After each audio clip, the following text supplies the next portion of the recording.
Well, good. I guess it's afternoon, YouTube. How's everybody doing today? Well, ran into a roadblock on the van, which allowed me to think about something. This is kind of a personal one for me, so just kind of bear with me. Uh, at 10 years old, just kind of get right to it. So there's, like I said, just bear with me. This one kind of sucks. At 9 years old, I was put into foster homes. I guess my parents didn't want to deal with me, and I guess I was kind of an unruly little son of a bitch, but I guess that's just the way it goes. 10 years old, I was put into foster homes. Or 9 years old, I was put into foster homes. At 10 years old, had to go to court, and that's where my parents basically gave up their legal rights to me. Had no idea what was going on. I was 10 years old. So the day that actually happened, I watched my dad walk right by me and never say another word to me. He didn't say goodbye, son. He didn't say I love you, son. He didn't say nothing. And he walked right out that courthouse and didn't say a word to me. So for 33 years, I harbored that hatred towards my dad for abandoning me. For 33 years. That's a long time to hate somebody, or anything for that matter.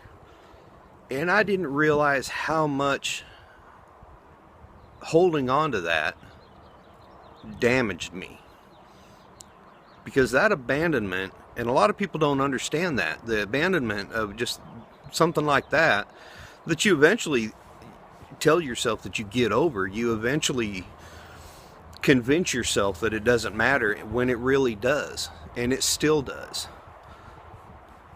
But I eventually ended up to the point where I was laying in bed one night, and I thought, you know what, screw it, I'm gonna call. I've seen him a couple of times in my adult life and never could get an answer to the question why. I needed to know why. That's the only question I ever want answered. Why? Why did you put me up for adoption? Why did you abandon me? Why did you walk out of that courtroom and not explain anything to me? I mean, yeah, I'd have been upset, but I'd have had an answer. I might not have understood it then, but I'd have had an answer. Never could get a direct answer out of him. Well, I called, and probably a good thing it turned out this way. I got a hold of his wife, and I still hold some animosity towards her. She was quite abusive. I mean, I said the word screwed one time, and she hit me with a horsewhip. That's kind of excessive if you ask me, but, like I said, I was kind of a terrorist little shit back then. I was extremely defiant towards women. And that's a whole nother topic, but so I finally called and got a hold of her, and she had no idea the stuff that I went through in foster homes. She had no idea. She had no idea that I was in 19 different foster homes in 1 year, and that upset her.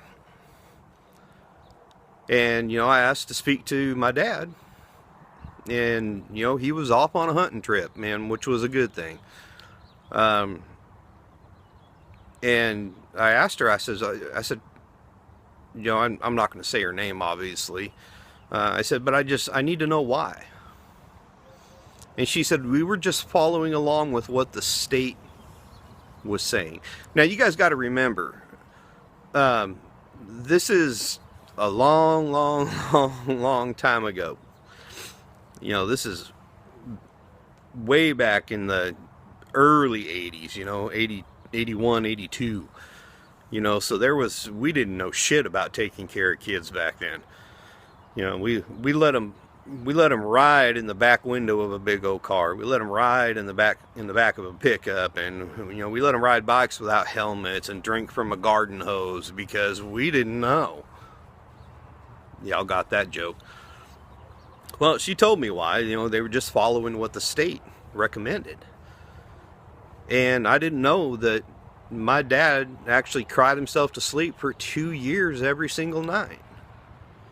You know, this woman may have been abusive to me, but she's never lied to me. And I'll give her that. But carrying that hatred for that many years, and then once I got that information that he didn't want to do it. He was just doing what he was told in order for me to get the help that I needed. This is what he needed to do. Was it the right decision? We don't know. Was it the wrong decision? We don't know. Did it change my life? Dramatically. You know, I had another 3 years of hell after that, and then a whole bunch of crap after that, you know. And, you know, do I have problems to this day? Yeah, I do, a lot of them. But what lifted a lot of pain and stress off of me is that day getting that one little piece of information made me realize that I was still harboring that hatred towards this man that I didn't need to harbor. I didn't need that burden. I didn't need to have that hatred towards him. And if I'd have just asked him, 20 years ago, that when the first time I got a hold of him, then it would have been fine.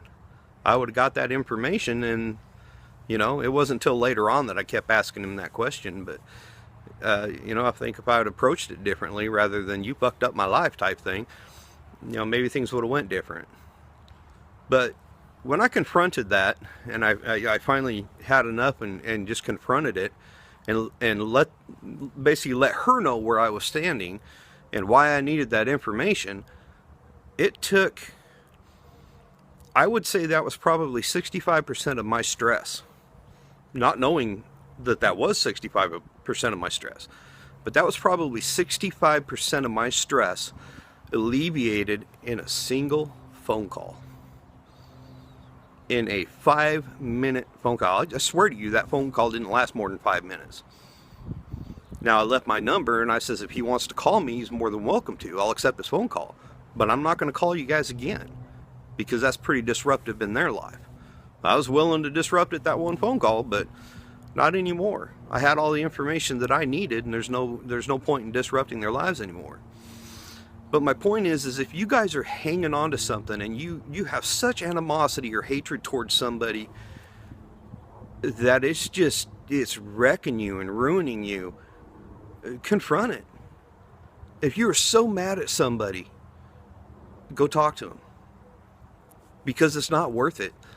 33 years of my life that I spent so much energy hating this guy, thinking that I didn't. But when I got that information, realizing that I did, I would seriously sit down at the table and think about your life. And look at yourself and look deep within yourself. And figure out, am I harboring any anger towards this person? Because the only thing it's going to do is screw you up. Because they're probably not even thinking about it. So the energy that you're wasting is your energy you could be using for something positive in your life, because they're probably not even thinking about it. So on that note, I just want to tell you guys to make sure you spread the love and love yourself, because you got to love yourself before you can love anybody else. Part of my mental illness is the PTSD. This is part of it.